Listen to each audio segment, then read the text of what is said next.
Sebelum mulai, aku mau ngingetin dulu satu hal kepada kalian semua. Jadi untuk siapapun dari kalian yang pengen lebih banyak lagi video-video yang bisa ngebantu kalian untuk meningkatkan daya ingat kalian, dan juga video-video yang ngebantu kalian untuk ngembangin diri kalian, jangan lupa untuk subscribe channel ini dan hidupin loncengnya, jadi kalian nggak bakal ketinggalan satu video pun yang aku upload.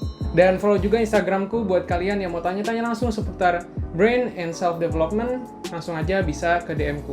By the way, untuk video kali ini, aku punya sesuatu untuk kalian. Jadi, karena aku nggak mau apa yang kita bahas di sini hanya sekedar teori-teori biasa, aku udah siapin contoh-contoh penerapannya yang terkait dengan apa yang kita bahas di video ini, dan juga beberapa soal yang bakal bisa untuk jadi latihan kalian atau bahan belajar kalian. Kalian bisa langsung aja cek di deskripsi, dan langsung aja download dengan mengklik linknya. Oke, jadi langsung aja kita ke inti video ini. Nah, jadi di video kali ini aku bakal ngebahas sebuah skill yang sangatlah dibutuhkan untuk di era yang perubahannya sangat cepat ini, yaitu critical thinking. Buat kalian yang belum tahu apa itu critical thinking, jadi critical thinking itu simpelnya adalah kemampuan untuk berpikir jernih dan berpikir rasional untuk mengetahui tentang apa yang harus dilakukan dan apa yang harus dipercaya. Skill ini termasuk dalam domain general thinking skill. Apa maksudnya? Maksudnya adalah, apapun jalan yang kalian pilih, dan apapun profesi kalian kelak, skill ini akan terus relevan, dan akan sangat menguntungkan untuk mendukung kesuksesan kalian. Dan emangnya bener ya, skill ini benar-benar dibutuhin untuk era saat ini? Kalau misalnya kalian searching tentang apa skill yang dibutuhkan di abad 21 ini, pasti kalian menemukan critical thinking adalah salah satu skill yang sangat dibutuhkan di masa kini. Dan mungkin kalian bertanya lagi, kenapa kita harus mempelajari skill ini? Sebenarnya banyak banget alasannya, tapi aku bakal coba untuk memperkecil ke bagian yang sangat-sangat penting. Yang pertama, critical thinking memperkuat kemampuan kita untuk melakukan problem solving. Jadi gini, kita ini kan anak muda yang kelak akan menjadi pemimpin di masa depan dengan besarnya tanggung jawab yang akan kita emban untuk menyelesaikan segala permasalahan yang ada di dunia ini maupun di negara ini.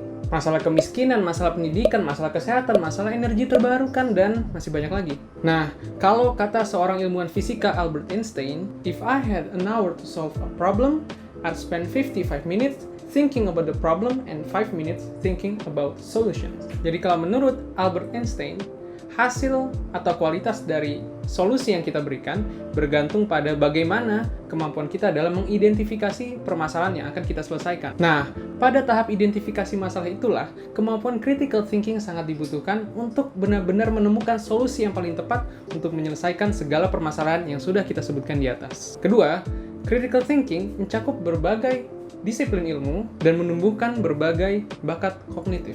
Tanpa kita sadari, ketika kita selalu berusaha untuk berpikir kritis di setiap harinya, banyak hal-hal yang juga ikut berkembang dari dalam diri kita. Apa aja itu? Analytical thinking, evaluative skills, organizational and planning skills, self-reflective skills, decision making, dan masih banyak lagi. Nah, rugi banget kan kalau misalnya kita nggak pelajarin skill ini dari sekarang. Jadi langsung saja kita masuk ke pembahasan.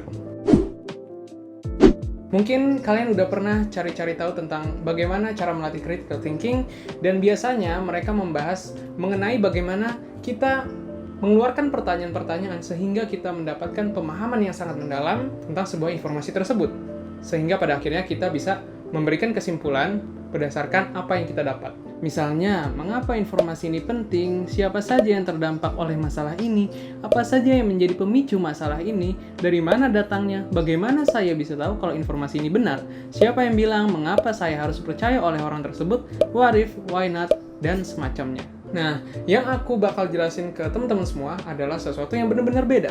Kalau kebanyakan orang membahas soal teknisnya, sekarang aku mau bawa teman-teman untuk naik ke atas helikopter, lalu melihat segala permasalahannya dari atas secara menyeluruh, supaya teman-teman tahu sebenarnya ini loh tingkatan-tingkatan atau level-level dalam proses berpikir manusia. Dan cukup dengan cara ini aja, teman-teman bisa dengan mudah dapat mengupgrade kemampuan teman-teman dalam berpikir. Bahkan nggak cuma bisa berpikir kritis saja, tapi teman-teman bisa untuk menuangkan semua pemikiran-pemikiran yang teman-teman punya menjadi sebuah ide yang out of the box. Gimana caranya? Inilah Bloom's Taxonomy. Bloom's Taxonomy adalah sebuah sistem klasifikasi pada proses berpikir manusia atau proses pembelajaran manusia. Bloom's Taxonomy ini dipelopori oleh seorang psikolog dari Amerika, Benjamin Samuel Bloom. Bloom's Taxonomy ini memiliki 6 tingkatan atau 6 level, dari mulai yang paling bawah yaitu remember, sampai yang paling tinggi yaitu create. Kita bakal bahas satu-satu. Kita mulai dari tingkat yang pertama, yaitu remember. Ketika awal mula kita mempelajari sebuah hal yang baru, kita biasanya memulainya dengan mempelajari definisi-definisinya, lalu rumus-rumusnya misalnya, dan informasi-informasi tertentu yang mana itu semua masuk dalam kategori yang pertama, yaitu remember atau mengingat. Perlu teman-teman perhatikan bahwa di sini bisa kita lihat kalau remember atau mengingat adalah pondasi yang paling dasar, yang paling utama dalam proses berpikir yang ada di atasnya. Dan kita semua tahu kalau misalnya apapun itu bergantung pada pondasinya. Apabila pondasinya baik dan kuat, maka apapun yang ada di atasnya pasti juga kuat. Burj Khalifa, gedung tertinggi di dunia yang memiliki 160 lantai.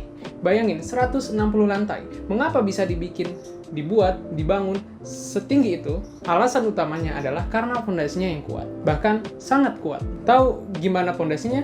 Pondasi dari Burj Khalifa terbuat dari 12.500 beton berkualitas tinggi dengan 192 tiang yang berdiameter 1,5 meter. Dan fondasi ini dibangun dengan kedalaman lebih dari 50 meter. Jadi bisa dibayangin ya, gimana kuatnya pondasi ini sehingga mampu menopang 160 lantai yang ada di atasnya. Begitupun bagaimana cara berpikir manusia yang didasari oleh remember atau mengingat. Kalau kita mengerti dan paham bagaimana cara mengoptimalkan dan menguatkan daya ingat, kita paham metode-metodenya dalam mengingat, itulah yang membuat kita mampu memiliki fondasi yang sangat kuat karena kita bisa menyerap segala macam informasi dan langsung kita masukkan ke dalam ingatan kita. Hingga pada akhirnya ketika kita udah punya fondasi yang sangat kuat, sangat mudah untuk kita mengupgrade lagi ke level-level atasnya, dan begitupun hasilnya juga akan lebih baik.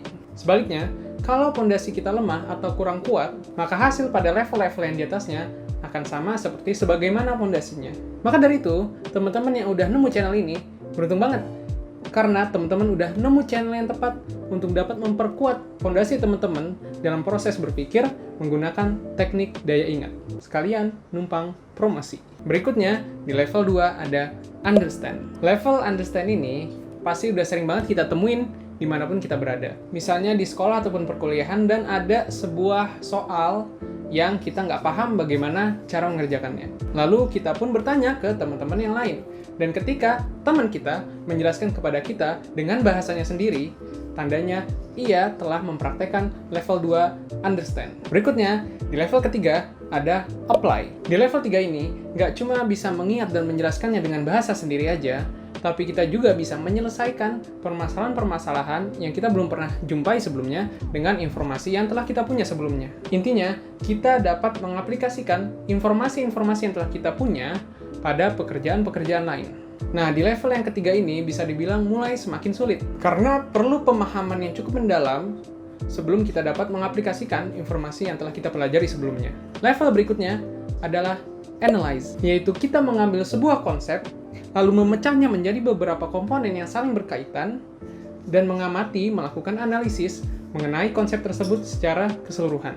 Aku pribadi menganggap level ini adalah level yang nggak semua orang mau melakukannya. Nggak tahu ya kenapa, tapi kalau menurut aku pribadi, salah satu penyebabnya adalah karena level literasi kita yang masih rendah. Sedangkan pada tahap ini kita harus menganalisis topik yang satu dengan topik yang kedua, apa kaitannya dengan topik yang ketiga, dan seterusnya. Dan itu membutuhkan riset yang sangat mendalam, entah dari searching, baca buku, baca jurnal, dan lain-lainnya.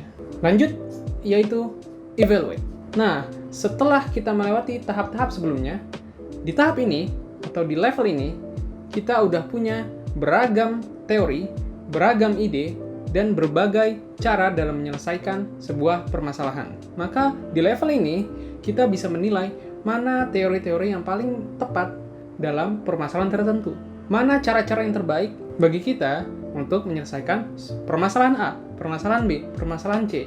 Apa kelebihan dan kekurangan dari masing-masing di antara mereka. Dan yang terakhir, yang mana juga merupakan puncak dari proses berpikir manusia, yaitu create. Disinilah bagaimana kita bisa membuat ide-ide kita sendiri, cara-cara kita sendiri dalam menyelesaikan suatu permasalahan tertentu. Apabila teman-teman udah berhasil mencapai pada tingkat ini yaitu create, itu artinya teman-teman udah berada pada puncak dalam proses berpikir.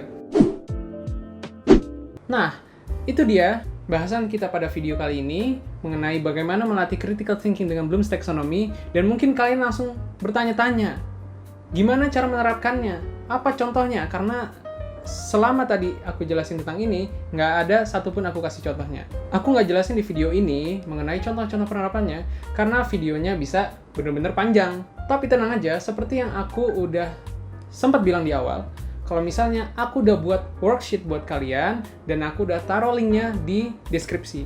Kalian bisa langsung download, karena di situ udah aku buatin contoh-contoh penerapannya dari awal remember sampai paling tinggi yaitu create.